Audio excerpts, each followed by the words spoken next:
Crypto Hotep here with another trading video. Today we're just going to be go over some pertinent items in the crypto market this past week. It's already been a fantastic month for crypto as it is. We're going to be doing a little charting. Potentially we'll go look at the portfolio, the altcoin portfolio that we have, and just give my overall sentiment of the market. Before we do, I have to give a shout out to my partners here, Coinbase. Coinbase sponsors all the videos here. And a link for Coinbase will be put in the description if you choose to join Coinbase, or link up your current account using my referral link. That's right. So click on the link below in the description, and you essentially will be helping the channel, helping Crypto Hotep out here, where the fees, whatever fees that Coinbase places on you for trading, I will get a portion of those fees as well. So there's literally nothing you need to do except click the link, connect the account, and also you're not really digging in your pocket to support the channel, i.e. pay me. So win-win with it all. Speaking of Coinbase did have a tremendous moment this week where they launched cbBTC. Basically, the long and the short is it's basically a coin-based wrapped version of BTC, Bitcoin, that is on the Ethereum mainnet network along with their base layer 2. I know that was a mouthful, but this is such a bullish move to me. This makes me feel really good about crypto, and I can't be more excited. A lot of people may be thinking, well, why wouldn't I just have Bitcoin? And you still can, but the Coinbase wrap version of Bitcoin does a couple things. It reduces transaction fees, which are great, makes it easier to move off and on chain, and then it also opens up a new platform for Bitcoin, which is DeFi. Typically, DeFi was just for Ethereum ERC20 tokens. Well, guess what cbBTC is? It is an ERC20 token because it operates on Ethereum's mainnet. So now you can actually potentially lend out your Bitcoin, which is my long-term game plan with Bitcoin. And you can also stake Bitcoin, right? A little bit better than Celsius for anybody that's getting PTSD with the word staking. But now you can stake with DeFi, not CeFi, but DeFi providers like Aave and Aerodrome. As you can see, they are some of their cbBTC ecosystem partners here. This is a huge move. It's going to provide a ton of liquidity in the markets, and this is fantastic. This is an absolute game changer here. So good move for Coinbase on this. Okay, Chainlink. Chainlink is teaming up with Sony's Sonium Ethereum Layer 2 blockchain. Yes, Sony, the same Sony that makes PlayStation 1, 2, and 3. That Sony. So they are using Chainlink's data feeds for that.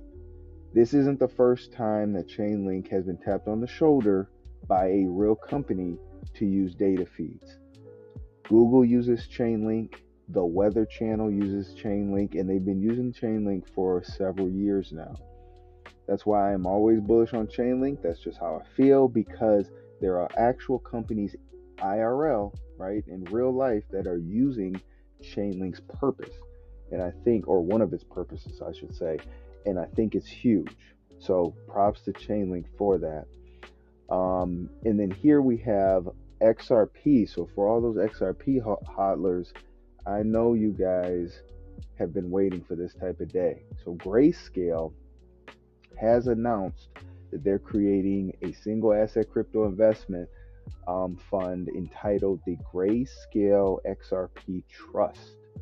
That is huge news because that potentially could be the catalyst for a XRP spot ETF. I know it sounds crazy right now, but this is normally the first step. They create a single asset trust, like a Bitcoin trust, for instance, or ETH trust, and then that's usually the precursor to that spot ETF, or that's what it was before.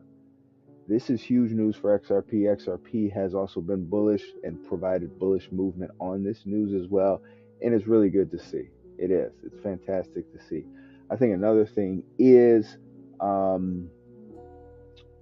with Jerome Powell and the tax rate cuts. You guys probably, if you heard me within my investment journal on the channel, you probably heard my thoughts on the rate cuts that were I would say potentially coming through. Okay, so I feel a little bit better with the rate cuts now because a couple things happened in the economic market. Inflation came down to 2.5%. 2.5%. I'm using air quotes though, because who knows if that number is really correct, but it was recorded at 2.5%. The forecast was 2.5%.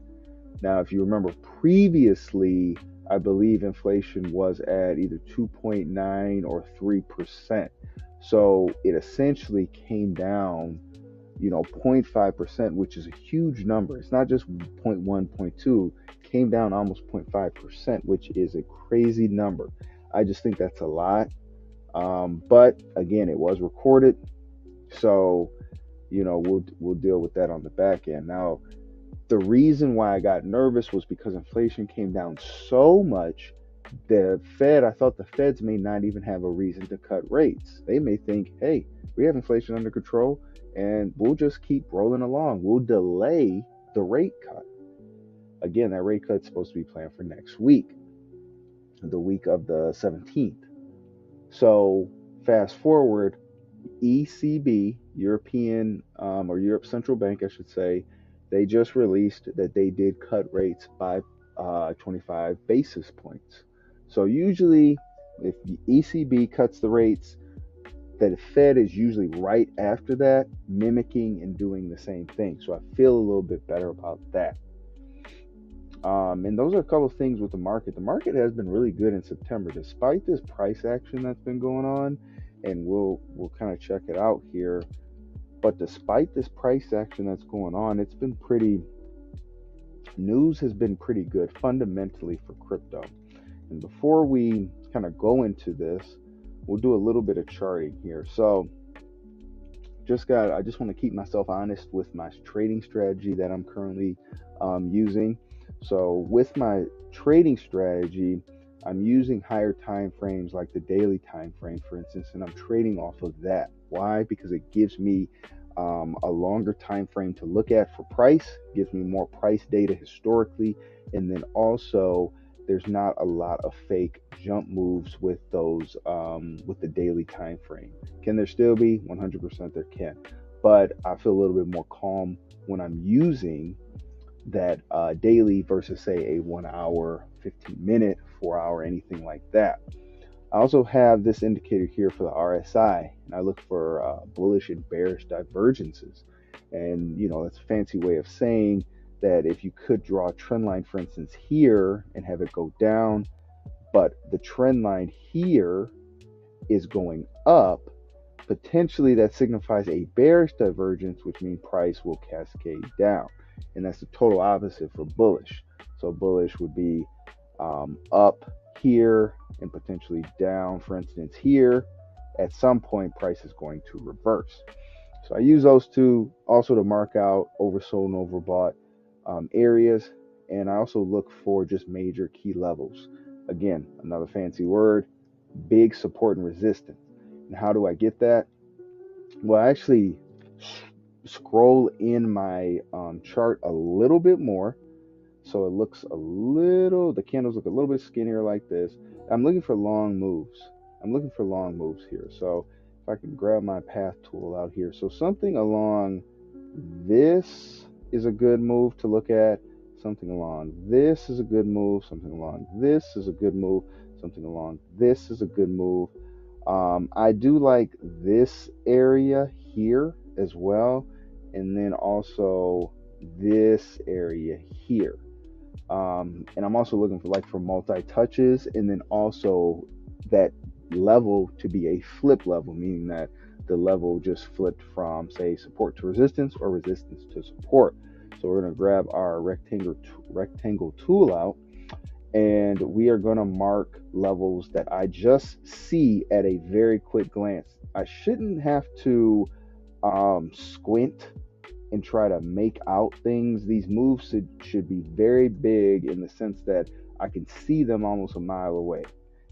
So we're going to use this. And so the reason why I colored that in blue is because that is a key level that's been either supported or resisted and hasn't broke through yet. But Crypto Hotep, you have a wick right through. I understand that, but if you look, there's bullish reaction from that wick, and now we're back down. So I still don't think this has been broken down from my standards. Okay.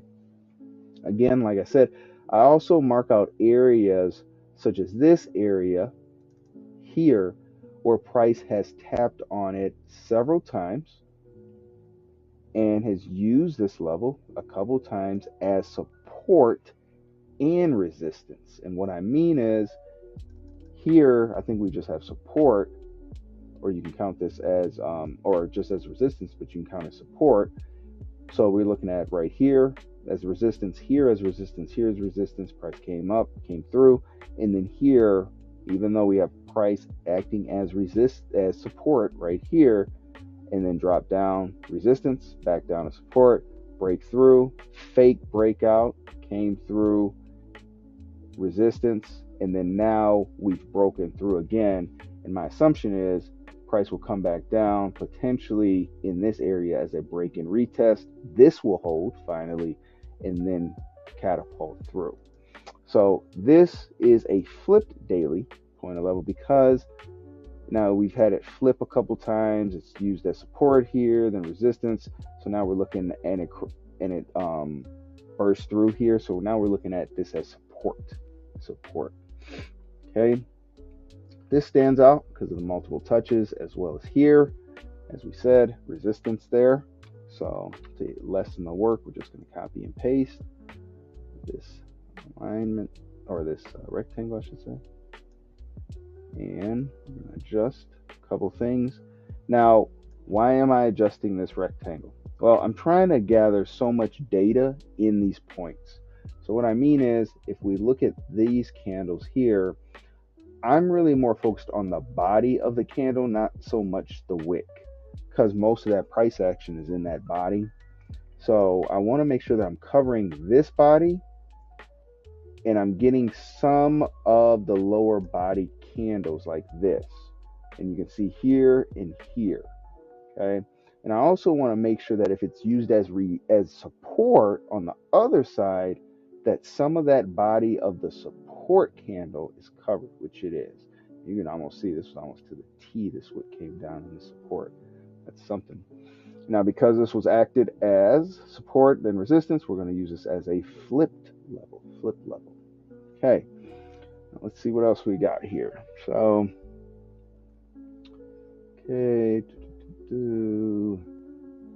I'd probably use this level right here.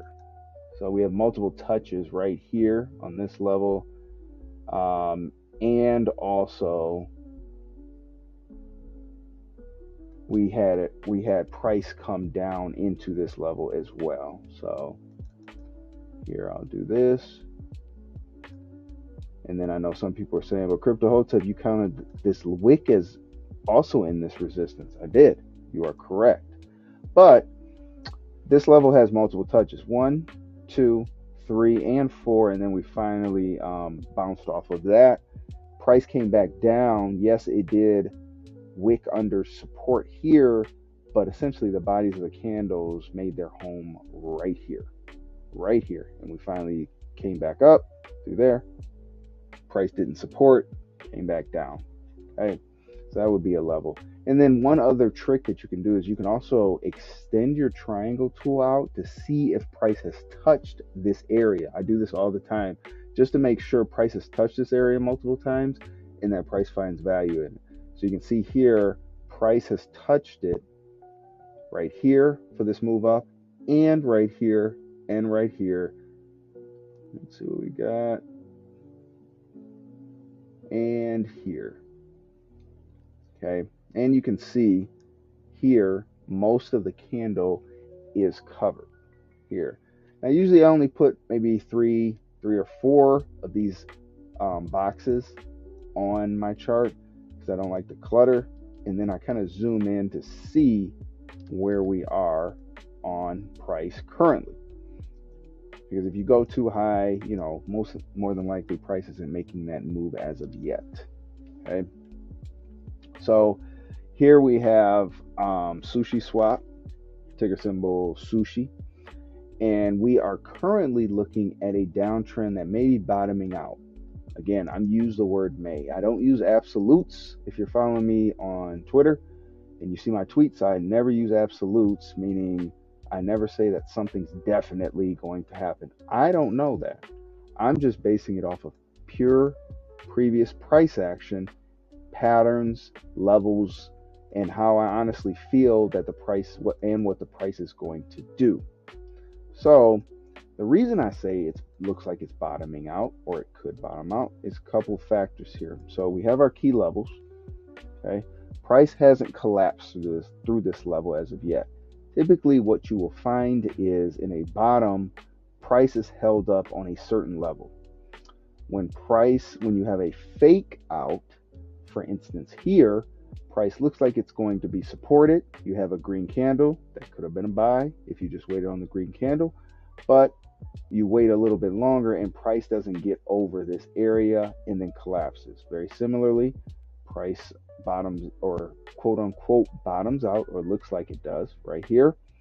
Then it retests this flipped area and then goes back down.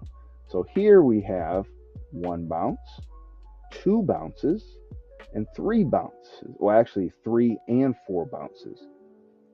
And we can use our arrow here that I like to use just to mark these out. Okay, and then 3, and then we do have, this is considered a bounce. I would consider that a bounce here. So we have four bounces here. Price has really done its job here in this level, and then the level itself has done its job by supporting price. So this is a strong price area to me as of right now. We also have this down trend line. I always like to mark trend lines if I can. So this down trend line here is getting interrupted. This is the first break that I've seen here through this, and this is a clean break showing a lot of good buying pressure right here. So typically what price will do is price will break through a level or a trend, something like this, and then come back down for a retest only to go up. Okay, so that's what I think that for Sushi Swap, I think that may be the path as of right now. I think we come through let me just go here really quickly. And change this. This was acting a little weird, but you get the gist of it. I do think price is going to come through. We're breaking through this downtrend line. I think before we hit up in the next leg up, we're going to come back down, grab into this area, this flipped value area here, only to go back up into this area of around, I would say 75 cents, 76 cents, something like that. Okay. You may potentially, for this trade, this won't be a big trade. You're looking at, yeah, that's decent. I mean, it'd be 18%. You know, I know crypto, 18%, it can be scoffed at certain times because we're so used to the 50s, 75s, and the hundreds. But especially in this market with this price action, that's a pretty good trade. But yeah, that's typically my process. Here we do have on your EMAs, you have your 100 and then your 50 EMA. So from the color coded side, the 200 is your orange line, and then your 50 is your moving average for your is your 50 MA, or 50-day moving average, I should say. So I use that in conjunction just to get the natural environment of price. Okay, are we in a downtrend? Yes, because everything is below the 250 MA considerably as well. It's down. So we have not only you're breaking the downtrend line, you're also potentially breaking that 50 MA. You can come above it and then bounce off that 50 MA here. We also look at our RSI. What is the RSI telling us right here? Well, the RSI is saying that price came close to oversold levels, right, at around 30, because we have oversold levels at 30, and then we have our overbought levels at 70. And I did color code them as green and red. So you can see here, if you align price with one of the oversold levels, which would then constitute a green area, which means buy, you can see that's where price bounced off. Price came back down, bounced up, came back down, got real close to being oversold, not quite. Still would have been a good area to buy for a potential and very good bullish move up. Okay, all in all, I think the crypto market, I think we're still in a good spot, still bullish. I know we're going a little bit over time here, but very quickly we'll look at our total 3 chart, as you guys know, chart that I love, just on altcoins. And we can look at our altcoin right here. We have a nice kind of daily value area here that price has moved considerably a couple times. You can see 2 bounces. You can even count this if you wanted to. And then also if you scrolled and pulled this out a little bit, you can see this is where price was supported before that massive leg up in February. So we are currently showing nice bullish pressure coming from this area.